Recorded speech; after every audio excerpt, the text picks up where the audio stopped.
Oke teman-teman, kali ini kita akan bahas sesuatu yang sering banget kelewat, padahal super penting. Apa itu? Bulan Sya'ban.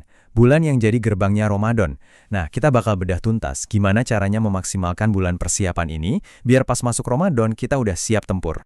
Nah, untuk memulai, ada sebuah kiasan keren banget nih dari seorang ulama salaf, Abu Bakar Al-Waraq. Beliau bilang, Rajab itu bulan menanam, Sya'ban bulan menyiram, dan Ramadan, ya, bulan panen. Kebayang kan? Nggak mungkin kita bisa panen besar-besaran di Ramadan kalau kita nggak nyiram tanamannya di bulan Sya'ban. Simple, tapi dalam banget. Oke, jadi sebelum kita sibuk menyiram tanaman kita, penting banget nih untuk tahu dulu, kenapa sih tanah di bulan Sya'ban ini begitu istimewa? Apa yang bikin bulan ini jadi begitu fundamental? Yuk kita cari tahu bareng-bareng. Ternyata ya, dari namanya aja udah ada ceritanya. Sya'ban itu kan dari kata sya'aba yang artinya bercabang atau berpencar. Ini ngasih gambaran kalau dulu orang-orang Arab itu pada menyebar setelah bulan Rajab, entah buat cari air atau bahkan perang. Jadi, pesannya jelas, Sya'ban ini bukan bulan buat leha-leha, tapi bulan buat bergerak dan menyebar. Menyebar untuk kebaikan tentunya. Dan ini nih yang bikin kita harus ekstra waspada. Justru Nabi Muhammad SAW sendiri loh yang ngasih warning. Beliau bilang, Sya'ban ini bulan yang sering dilalaikan orang. Kenapa? Ya karena posisinya kejepit di antara dua bulan besar. Rajab yang mulia dan Ramadan yang ditunggu-tunggu. Jadinya Sya'ban sering dianggap angin lalu. Nah, disinilah ironi terbesarnya. Di saat banyak orang cuek dan lalai, justru di bulan Sya'ban inilah semua amalan kita selama setahun diangkat dan dilaporkan kepada Allah. Bayangin, ini tuh kayak momen penyerahan rapor tahunan kita. Dan Nabi kita, beliau pengen banget pas rapornya diseralin, beliau lagi dalam kondisi terbaik, yaitu lagi puasa. Keren banget kan? Jadi, kita bisa lihat polanya ya, Sya'ban ini ibarat pemanasan spiritual yang sempurna. Anggap aja kayak sholat sunnah qobliyah sebelum sholat fardu. Tujuannya apa? Biar mesin ibadah kita nggak kaget pas Ramadan tiba. Biar nggak ada lagi tuh istilah minggu pertama Ramadan masih lemas. Dengan pemanasan di Sya'ban, kita bisa langsung tancap gas ibadah dari hari pertama Ramadan. Oke, kita udah paham nih kenapa Sya'ban ini penting banget. Sekarang pertanyaannya apa yang harus kita lakukan? Nah, cara terbaik tentu saja adalah dengan mencontoh langsung apa yang dilakukan oleh teladan kita Nabi Muhammad SAW. Dan amalan yang paling kelihatan, yang paling menonjol, datang dari kesaksian orang terdekat beliau, yaitu istri beliau sendiri, Aisyah radhiyallahu anha. Beliau bilang, nggak pernah lihat Rasulullah puasa sunnah sebanyak di bulan Sya'ban.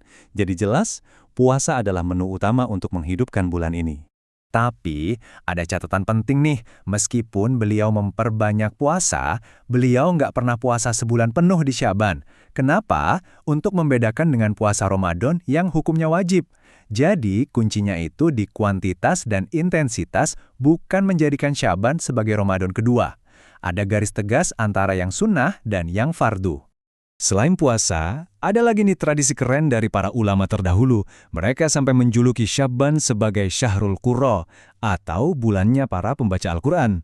Logis banget kan? Mereka melatih lisan dan hati mereka dengan Al-Quran di bulan Sya'ban sebagai persiapan untuk menyambut bulan di mana Al-Quran itu sendiri diturunkan. Pemanasan yang komplit. Oke, kita udah semangat banget nih mau puasa, mau baca Quran. Tapi tunggu dulu, muncul satu pertanyaan penting. Jangan-jangan ada sesuatu yang bisa ngeblokir amalan kita. Ada nggak sih syarat-syarat khusus biar semua usaha kita ini diterima? Dan ternyata jawabannya ada. Ada sebuah hadis syahih yang menyebutkan bahwa pada malam pertengahan Sya'ban, Allah itu mengampuni semua makhluknya. Tapi ada kecualinya. Siapa mereka? Yang pertama, orang musyrik.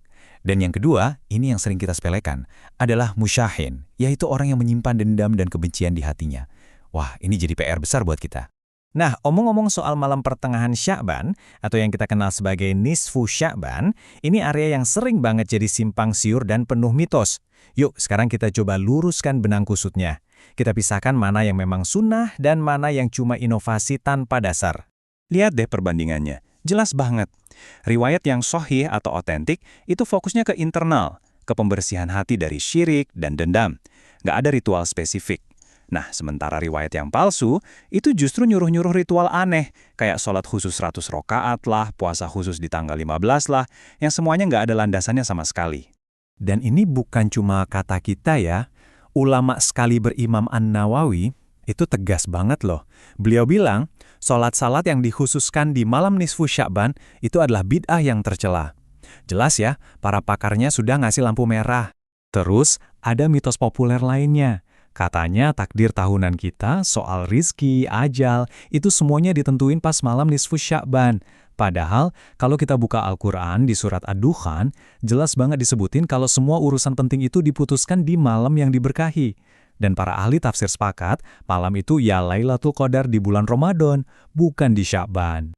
Jadi kalau kita lihat jejaknya, mayoritas ulama di pusatnya Islam dulu, kayak di Makkah dan Madinah, justru menganggap kumpul-kumpul di masjid buat ibadah khusus di malam nisfu Sya'ban itu sebagai bid'ah. Praktek ini justru munculnya dari daerah lain dan nggak disepakati semua. Prinsip mereka simpel, kalau dulu di zaman Nabi nggak jadi bagian dari agama, ya sekarang juga nggak bisa jadi bagian dari agama. Oke, setelah kita tahu teorinya, tahu mana yang benar dan salah, sekarang kita masuk ke bagian yang paling praktis. Apa nih langkah-langkah konkret yang bisa kita lakukan di sisa-sisa hari Sya'ban ini biar bisa masuk Ramadan dengan kekuatan penuh? Ada 3 hal utama yang harus jadi checklist kita. Pertama, lunasi utang. Ini kesempatan terakhir buat bayar qadha puasa Ramadan tahun lalu. Jangan sampai kebawa ke Ramadan berikutnya. Kedua, latihan. Biasain lagi badan buat puasa, biasain lagi lisan buat tilawah. Dan yang ketiga, hindari hari keraguan. Jangan puasa 1 atau 2 hari sebelum Ramadan, biar ada jeda yang jelas. Dan soal larangan puasa di hari keraguan ini bukan main-main loh. Salah satu sahabat, Ammar bin Yasir, sampai bilang kalau orang yang puasa di hari itu, berarti dia udah nggak taat sama Nabi Muhammad SAW.